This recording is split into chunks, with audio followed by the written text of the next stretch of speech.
오늘 새벽에 우리에게 주시는 말씀을 받겠습니다.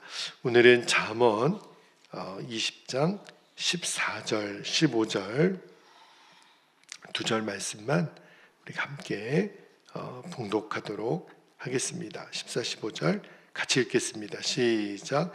물건을 사는 자가 좋지 못하다 하다가 돌아간 후에는 자랑하느니라. 세상에 금도 있고 진주도 많거니와 지혜로운 입술이 더욱 귀한 보배니라. 아멘. 하나님 말씀입니다. 오늘 새벽에는 15절 맨 끝에가 이렇게 마무리가 되죠. 지혜로운 입술이 더욱 귀한 보배니라. 오늘 설교 제목이 되겠고요. 오늘도 각각의 절의 말씀에서 우리에게 주시는 진리의 말씀을 먼저 붙잡게 되기를 원하는데, 자, 첫 번째 주시는 말씀의 진리는 우리의 말과 행동이 무가치하다면 우리의 인격도 또 우리의 삶도 무가치하게 됩니다.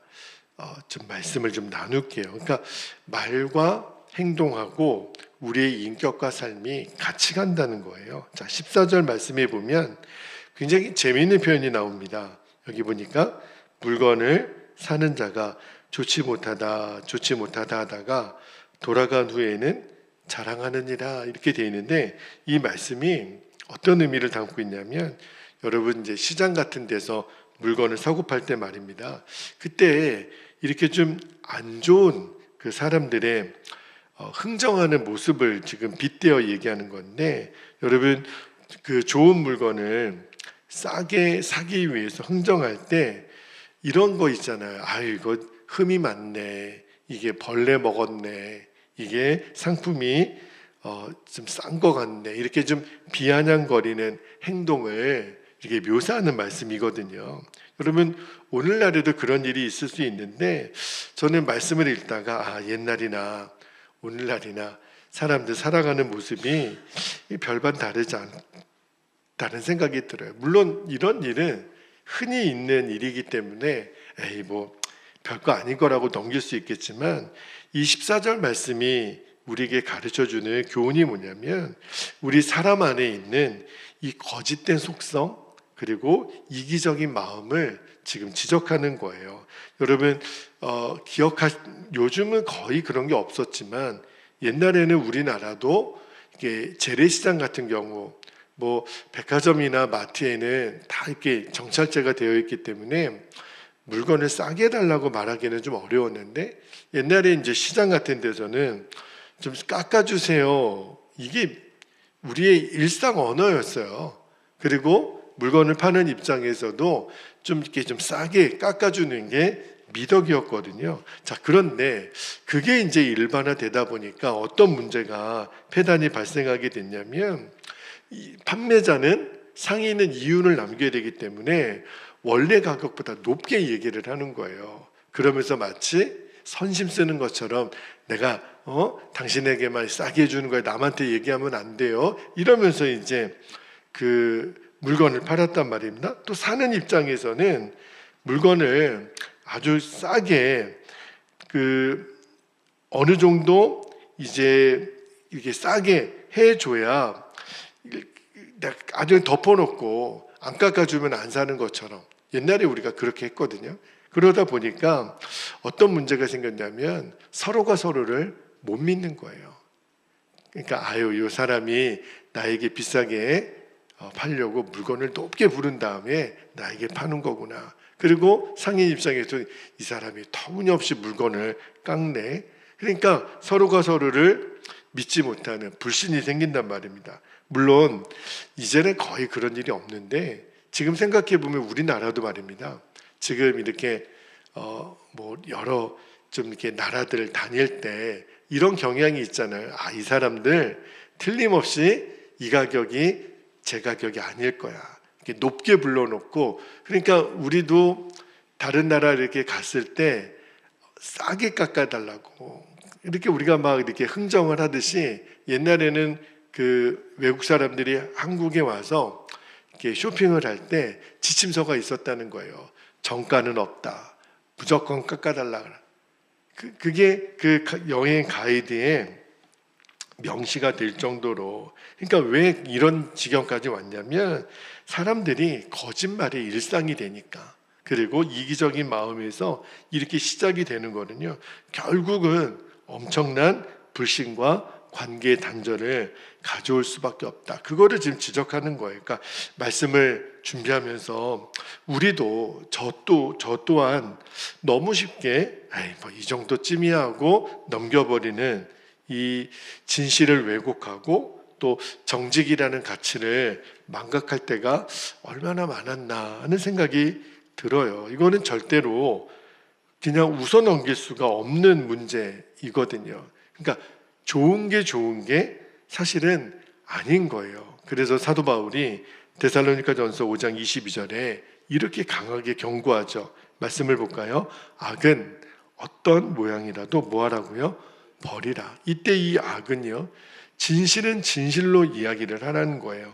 그리고 고린도전서 10장 31절에 보면 이렇게까지 말씀하죠. 그런즉 너희가 먹든지 마시든지 무엇을 하든지 다 하나님의 영광을 위하여 하라. 그러니까 교회에서 예배드리고 말씀 듣고 기도할 때만 우리가 진실하지 아니하고 세상에 나아가서 우리가 물건을 먹고 마시고 물건을 사고 파는 우리의 일상 속에서도 하나님의 영광이 모든 행위의 전제가 되어야 한다는 거예요. 그래서 어떤 악이라도 어떤 거짓말이라도 철저하게 버리는 결단이 있어야 된다. 그래서 우리가 기도하기를 원하는 것은 사소한 농담이라도 절대 다른 사람의 인격을 깎아내리는 것 속히 멈추고, 그리고 사소한 행동이나 삶의 태도라도 하나님께 합당치 않은 것들이라면 철저히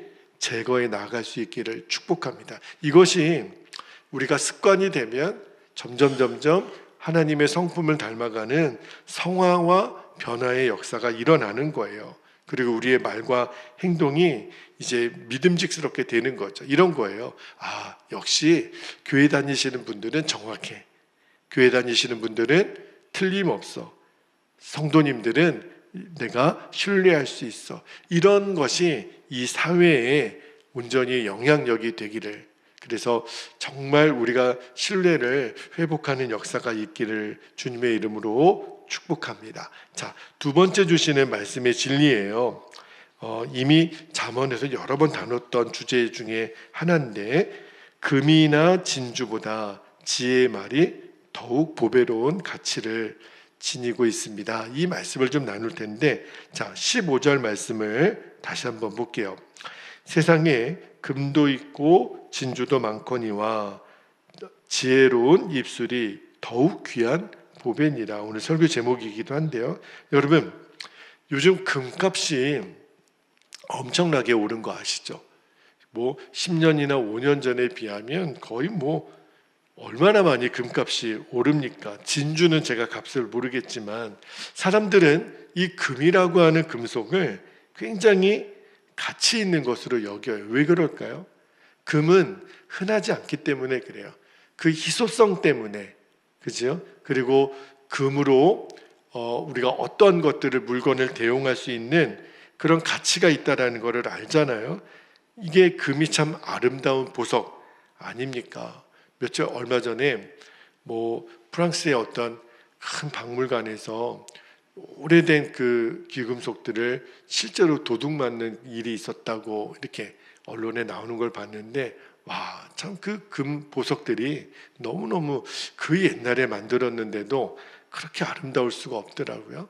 그런데 얼마나 그게 가치가 있겠어요. 그래서 옛날부터 이 금이나 진주를 얻고자 얼마나 많은 사람들이 거기에 가치를 부여했나요? 그런데 오늘 솔로몬이 뭐라고 얘기하냐면, 그것과 비교할 수 없는 지혜로운 입술을 가진 사람이 훨씬 더 귀한 보배를 가진 사람이다. 이렇게 얘기를 해요.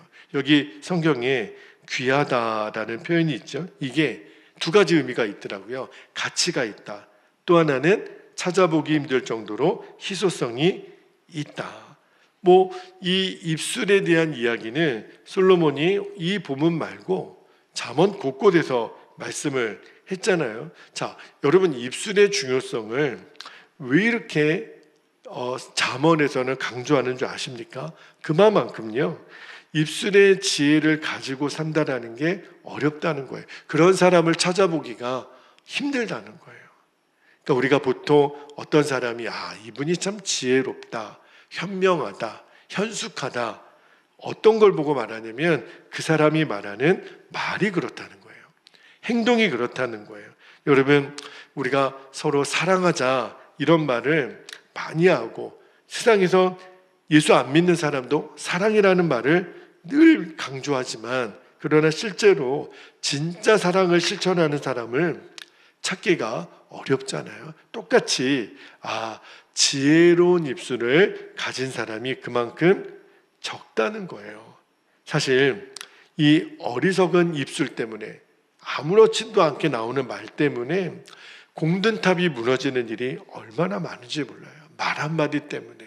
그러나 한마디 지혜로운 말 때문에 인생을 완전히 바꾼 사람도 있거든요. 그러니까 이 말은 권세가 있어요. 살리기도 하고 죽이기도 하는 권세가 있잖아요. 그러니까 우리 이 말이라고 하는 거는 내 마음의 생각을 반영하는 통로이기도 하지만, 그러나 내가 아무리 좋은 마음을 가졌다 하더라도 내가 이렇게 표현하는 말이 지혜롭지 못하고 경우에 맞지 않는 말이라면 내가 아무리 좋은 마음을 가지고 있으면 뭐 하겠어요? 그죠? 그러니까 마음도 중요하지만 내가 표현하는 이 입술이 정말 보배로운 입술이 되기를 정말 여러분 축복합니다. 그래서 내 말에 파수꾼을 세워주시다. 다윗이 그런 기도를 얼마나 많이 했나요? 주님, 내가 아무리 좋은 마음을 갖고 있더라도 표현되는 말이 거칠고 때에 맞지 않으면 그러면 지혜의 역사가 나타나지 않으니, 그래서 늘 내 입을 단련시켜 달라고 기도를 많이 하죠. 그래서 잠언 25장 11절에 보면 이 언어 생활에 있어서 굉장히 중요한 또 하나의 말씀이 나오는데, 보세요. 경우에 합당한 말은 아로새긴 은쟁반의 금사관이라. 여기 아로새긴 은쟁반의 금사관이라, 이 말이 아주 감탄할 말을 한다는 거예요. 이야, 어떻게 이런 말을 하나. 여러분, 그런 사람들이 있거든요. 똑같은 표현이라도 말에 품격이 있어요. 그거는 이게 인위적으로 만들어낼 수가 없는, 그죠? 그러니까 그 사람의 오래된 연륜도 또 그 사람이 갖고 있는 인격도 반영하지만 깜짝깜짝 놀랄 때가 있잖아요. 근데 그러한 말은요, 내 굳어있는 마음을 이렇게 풀어줘요. 내가 낙심 가운데 있는 어떤 누군가에게 나의 말 한마디가 그에게 용기를 줄 수 있어요. 여름은 뜨거운 여름철에 시원한 냉수 한 잔 마실 때 얼마나 시원합니까? 근데 어떤 사람의 말을 들어보면 시원해요. 어떻게 이렇게 말을 하시는지. 저는 오늘 하루를 살아가는 동안에 여러분 주변에 있는 사람들이 여러분의 말을 듣고, 진짜 보배로운 말이구나, 정말 이 아로새긴 은쟁반의 금사과 같은 당신은 어떻게 그렇게 말을 귀하고 복되고 아름답게 하세요. 그런 이야기를 여러분 많이 듣게 되기를 축복합니다. 또 어떤 사람의 말은요, 슬픔 가운데 있는 사람들에게 기쁨도 주고, 또 용기를 잃어버린 사람들에게 자신감도 주고, 이러한 입술이 오늘 성경은 금보다 진주보다 귀하다라고 말씀하는 거구나. 여러분, 항상 여러분의 입술이 그리 되기를 축복합니다. 정말 하나님의 신령한 지혜가 덧입혀 있는 여러분의 보배로운 입술들이 다 되시기를 주님의 이름으로 축복합니다. 이제 우리 함께 주신 말씀 붙들고 두 가지 기도 제목으로 붙잡고 기도하겠는데, 기도 제목을 좀 나눌게요. 첫 번째는 아무리 사소한 일처럼 보일지라도 절대로 거짓과 이기심으로 사람을 대하지 말라는 겁니다. 사람은 다 자기의 유익을 위해서 거짓말을 밥 먹듯이 하는 경향이 있거든요. 주여, 절대로 아무리 작아 보이는 것이라도 거짓과 이기심으로 다른 사람을 대하지 말게 해달라고 기도하시고, 두 번째는 나의 입술이 세상에서 찾아볼 수 없는 지혜로운 입술이 되게 해주셔서 금이나 진주보다 더욱 귀한 보배가 되게 하옵소서. 저와 여러분의 말이 꼭 그리 되기를 주님의 이름으로 축복합니다. 이 시간 허락하신 말씀과 기도 제목을 붙들고 우리 주님의 이름을 간절히 부르고 통성으로 기도하겠습니다. 주여